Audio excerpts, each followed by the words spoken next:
video from my good friends at Inhala.com. Let's talk about serious business. Sleep apnea. Whether you've been diagnosed with it or afraid you have it, I've got the solution. Inhala is here to give you your life back by giving you your breath back. They make it easy to get help for sleep apnea because living without restful sleep is simply no way to live. Inhala gives you a custom-fitted oral appliance that opens your airway so you naturally breathe the way nature intended. The best part is they offer virtual consultations and in-home sleep testing. No overnight stays at a sleep center. Plus, Inhala has all the doctors that you'll need. Appointments are virtual, and it's all covered by your private medical insurance. Inhala does it all, from diagnosis to the delivery. Don't suffer from another sleepless night or daytime fatigue. Visit Inhala.com or call 844-INHALA-1. That's 844-INHALA and the number 1. Call now. 844-INHALA-1. That's 844-INHALA-1.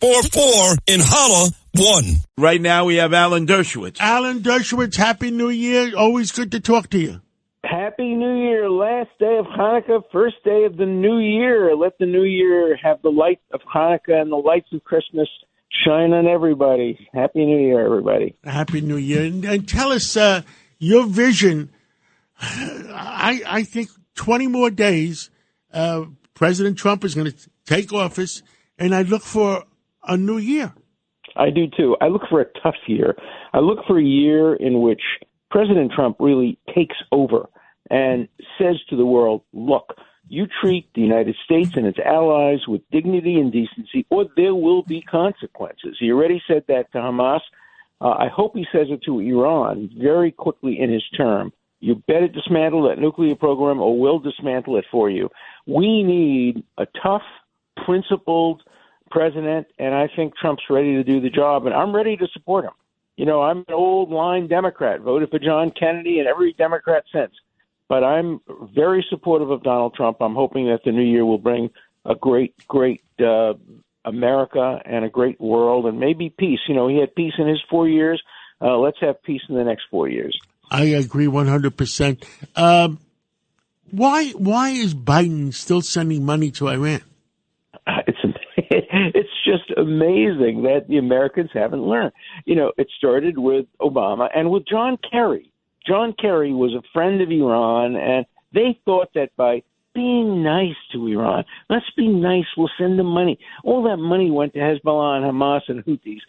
Every single one of those dollars that the United States sent was put into a rocket that was aimed at American troops, aimed at Americans all over the Middle East, and aimed at Israelis. And so the idea of sending Iran money is insane. You take money away from them. You deny them the right to use. You know, they don't use their money to feed their people. Their people are hungry and upset. And if there were a vote in Iran tomorrow, they'd be overthrown. And they should be overthrown like Syria was overthrown. And I'm hoping the new year will bring regime change in Iran. That would be great. Well, I'm sure, you know, you never know. I think the Iranian people, the Persian people, yeah, you know, is there a difference between the word Persian people and the Iranian people? There is. Persia was much bigger. Persia extended through much of the Middle East, and it's a culture. It's a language. Great food. I love Persian food. And Iran, you know, is the country that took over in 1920, whatever, and created a country. And it was a monarchy with the Shah. And then, of course, at the end of the Carter regime, it had this revolution, and they took hostages. And America should have known at that point that friendship with the mullahs was a dead end, that we needed to be strong. We needed to help the people, and there's some great people, great Persian people in Iran who want to see the government return to some sort of a democracy. It's not going to go to a democracy immediately, just the way Syria is not. But I think the prospects for democracy in Syria and ultimately in Iran is a good thing. Then we have to work on Turkey. You know, Turkey used to be an ally. We got problems there. They're supposed to be our ally. Yeah, but they're not. They've turned against us. They've turned against Israel. Professor Dershowitz, NATO. Yeah. It's good to talk to you, but we're out of time. It's 10 o'clock. Okay.